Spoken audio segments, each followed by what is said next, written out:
आज मैं Delhi knowledge track के माध्यम से आपको अपनी जर्नी के बारे में बताना चाहती हूँ। प्राइवेट सेक्टर जॉब्स में हमारी वर्किंग आवर्स बहुत लंबे रहते हैं, स्ट्रेस बहुत हाई रहता है, तो उसके साथ प्रिपरेशन करना काफ़ी मुश्किल होता है। फिर उसके बाद मैंने RBI का एग्ज़ाम दिया, मैंने SEBI का एग्ज़ाम दिया।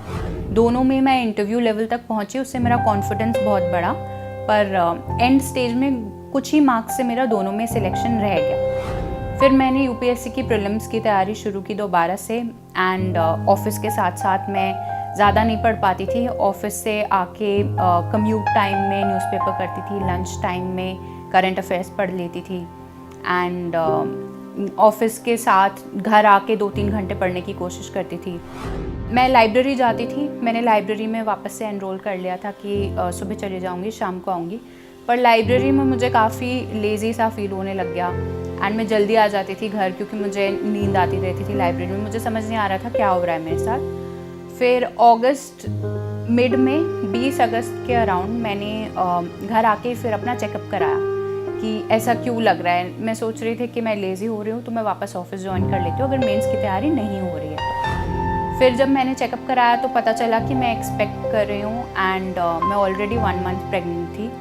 और क्योंकि फर्स्ट 3 मंथ्स ऑफ प्रेगनेंसी में वॉमिटिंग जैसी फीलिंग होती है, चक्कर आते रहते हैं, तो एग्ज़ाम लिखने में काफ़ी स्ट्रगल्स आए क्योंकि तबीयत बिल्कुल ठीक नहीं लगती थी। एग्ज़ाम के बीच में भी चक्कर आते रहते थे, अजीब सा फील होता था। माइंड सेट एक बार अगर आप पॉजिटिव कर लो, चेंज कर लो और खुद में आप बिलीव करो कि आप कर पाओगे, तो आपकी प्रिपरेशन काफ़ी अच्छे से यूटिलाइज हो पाती है।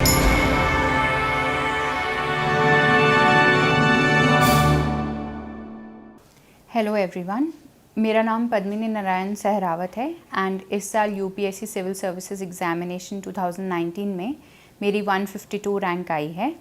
आज मैं दिल्ली नॉलेज ट्रैक के माध्यम से आपको अपनी जर्नी के बारे में बताना चाहती हूँ। मेरी 10th की स्कूलिंग रही है बिरला विद्या निकेतन से, 12th की रही है DPS RK पुरम से। मेरे पेरेंट्स ने हमेशा मुझे इनकरेज किया था स्कूलिंग के टाइम से ही कि मैं UPSC की तैयारी करूँ, एंड मेरे ग्रैंड पेरेंट्स भी चाहते थे कि मैं UPSC की तरफ जाऊं, बट उस टाइम मेरा इतना इंटरेस्ट नहीं बना। ग्रेजुएशन में फिर मैंने बैचलर ऑफ कंप्यूटर एप्लीकेशंस किया IP यूनिवर्सिटी से, एंड उसमें मैं 3 टाइम्स डायरेक्टर्स अवार्ड विनर रही।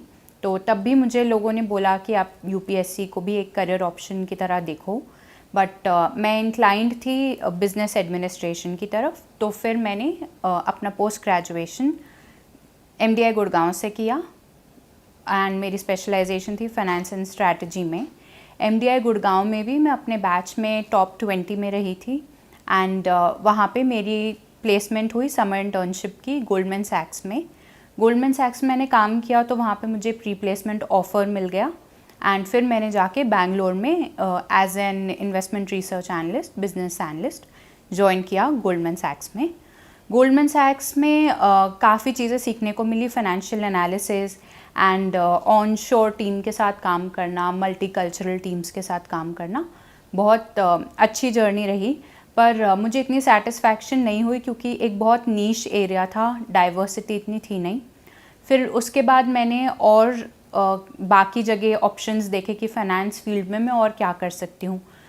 फिर मैंने ICICI बैंक में वेल्थ मैनेजमेंट में ज्वाइन किया एज अ मैनेजर, एंड वहाँ पे मैंने काफ़ी क्लाइंट्स से इंटरेक्ट किया। वेल्थ मैनेजमेंट के रोल में हम क्लाइंट्स के इन्वेस्टमेंट्स हैंडल करते हैं, तो क्लाइंट इंटरेक्शंस में मुझे काफ़ी सारे IAS ऑफिसर्स मिले, IRS ऑफिसर्स मिले, एंड मुझे उनके रोल के बारे में थोड़ी और जानकारी मिली।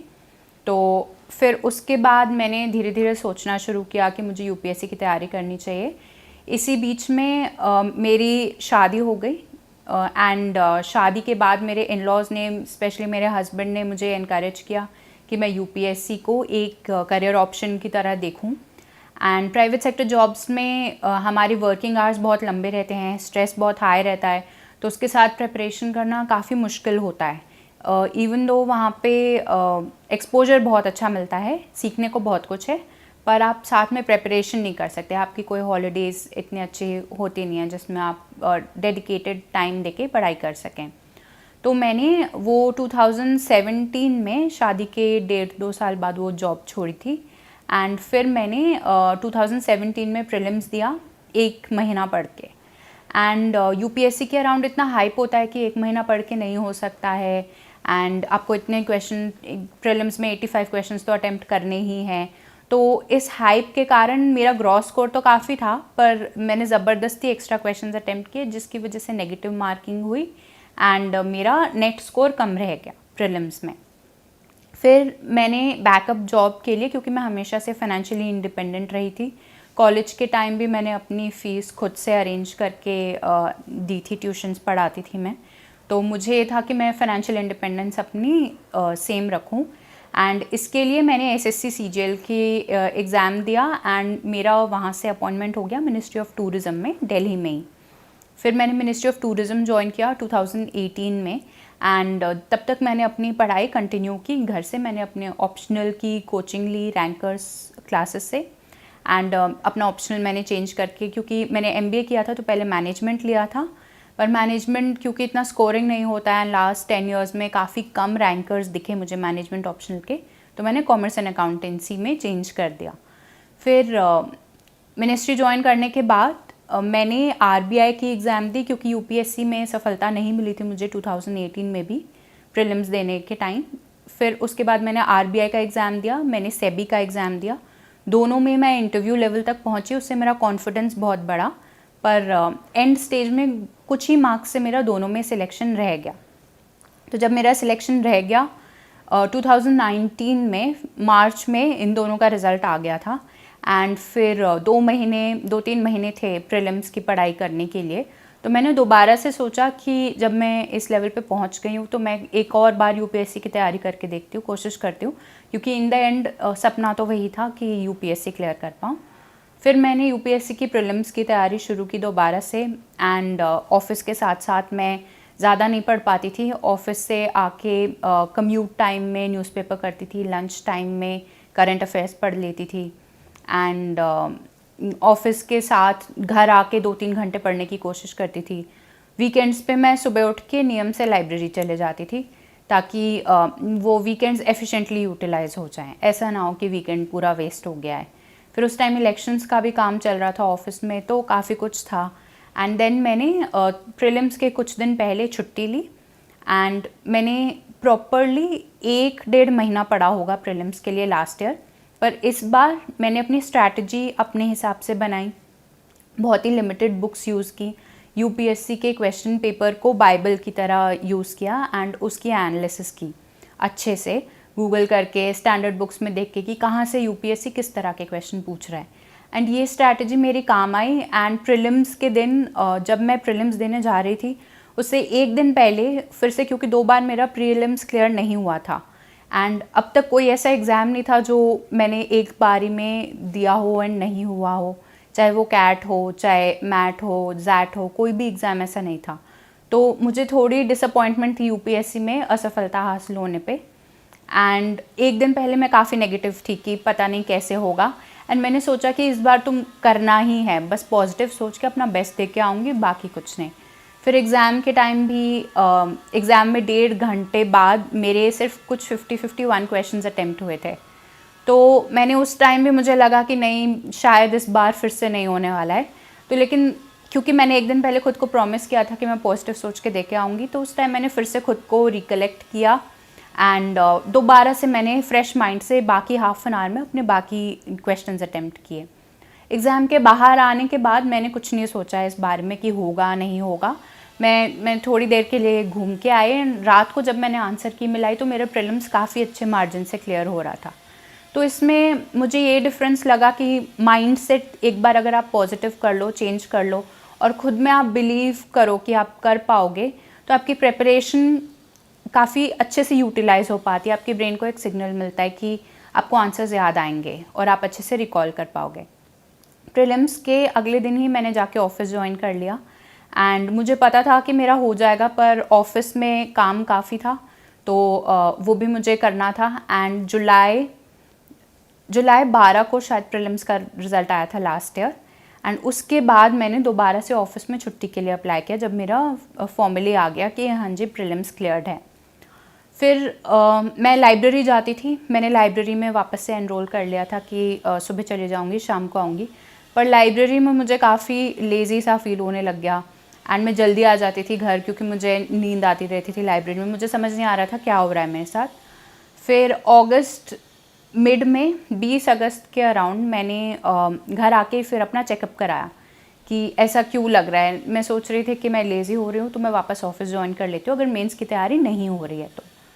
फिर जब मैंने चेकअप कराया तो पता चला कि मैं एक्सपेक्ट कर रही हूँ एंड मैं ऑलरेडी 1 मंथ प्रेग्नेंट थी एंड मेरा इतना सिलेबस हो भी नहीं पाया था इस बीच में।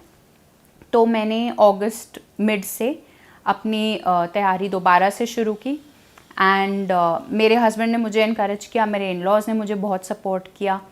और क्योंकि फर्स्ट 3 मंथ्स ऑफ प्रेगनेंसी में वॉमिटिंग जैसी फीलिंग होती है, चक्कर आते रहते हैं, तो मुझे बहुत अलग तरह से मैनेज करना पड़ा। मुझे अपनी हेल्थ पे सबसे ज़्यादा ध्यान देना था क्योंकि अगर मैं हेल्दी रहूँगी तभी मैं अच्छे से तैयारी कर पाऊँगी।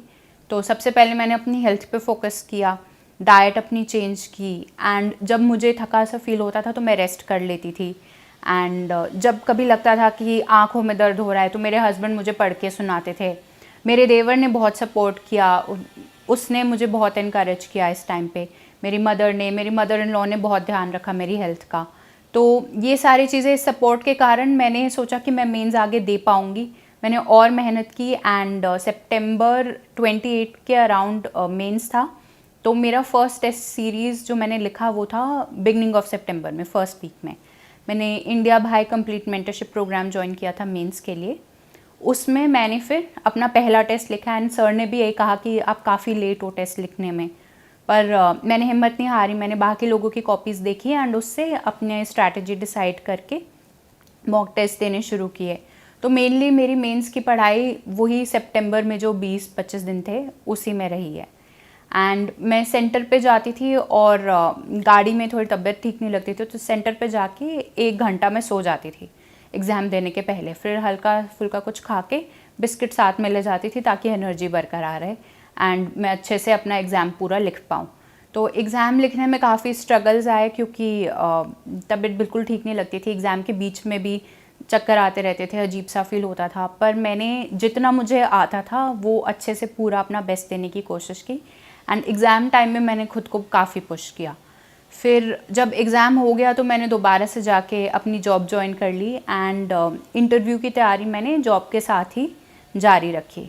फिर जब मेंस का रिज़ल्ट आया और मुझे पता चला कि मेरा क्लियर हो गया है मेंस, फिर मैंने तब मैं 6-7 मंथ्स प्रेग्नेंट थी एंड ऑफिस में भी काफ़ी सारे काम होते थे तो आने जाने में थकान रहती थी, तो मेरा इतना सिलेबस हुआ नहीं था तब तक।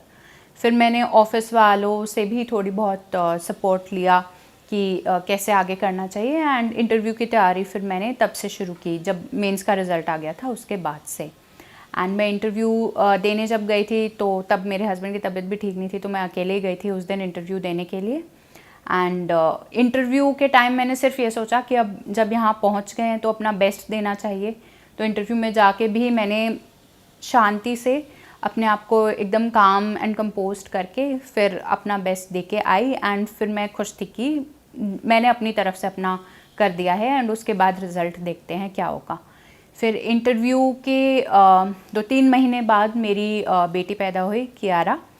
एंड फिर रिज़ल्ट तब एक्सपेक्टेड था अप्रैल में, पर आया नहीं रिज़ल्ट कोरोना वायरस की वजह से। फिर रिज़ल्ट मैं काफ़ी दिनों से वेट कर रही थी कि रिज़ल्ट आए क्योंकि ये मेरा almost age wise second last attempt था। तो लास्ट अटैम्प्ट की फिर मैंने तैयारी जारी रखी थी इंटरव्यू के बाद से। एंड फाइनली जब रिज़ल्ट आया मैंने अपनी बेटी से अपना रिज़ल्ट खुलवाया और काफ़ी अच्छा रिज़ल्ट आया था। तो मैं खुश हूँ कि मेरी जर्नी अच्छे से एंड हो रही है एंड भगवान की ब्लेसिंग्स है कि मैं अच्छे से कर पाई।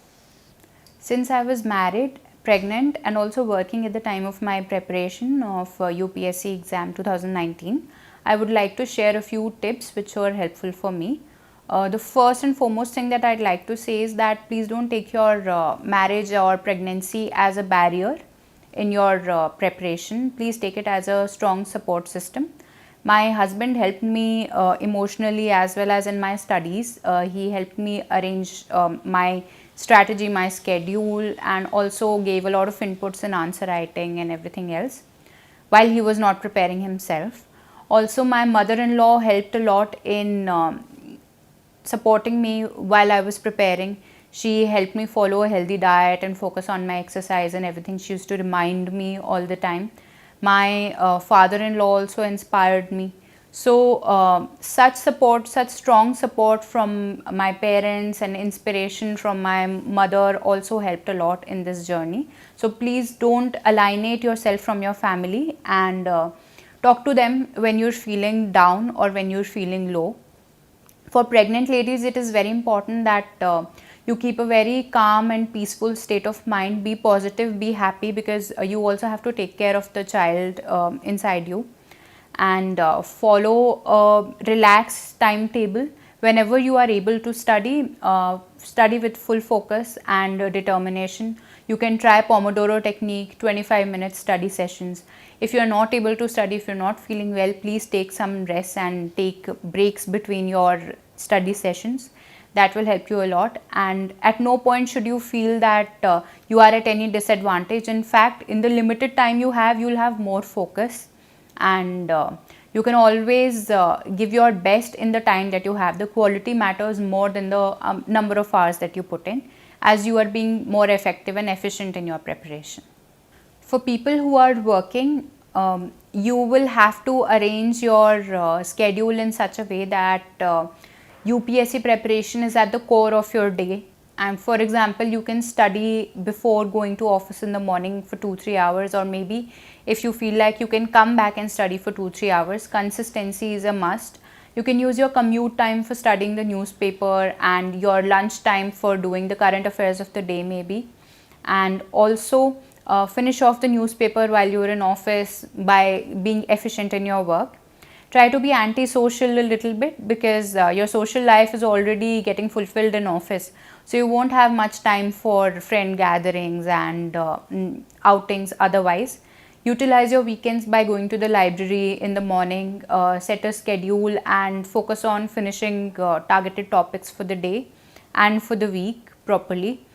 If you are unable to study for a particular day or a particular week, please get back to your studies as soon as possible, because if you lose the momentum, then it is very tough to resume your studies all over again. You can also manage your leaves to get extended study periods of time. Let's say if there is a holiday for Holi or Diwali on a Monday or a Friday, you can always take an extra leave, maybe 1 or 2 days before or after that, and get an extended period of 5 or 6 days for leave for studies. And apart from this, try to utilize the support system at office and be very efficient in your work.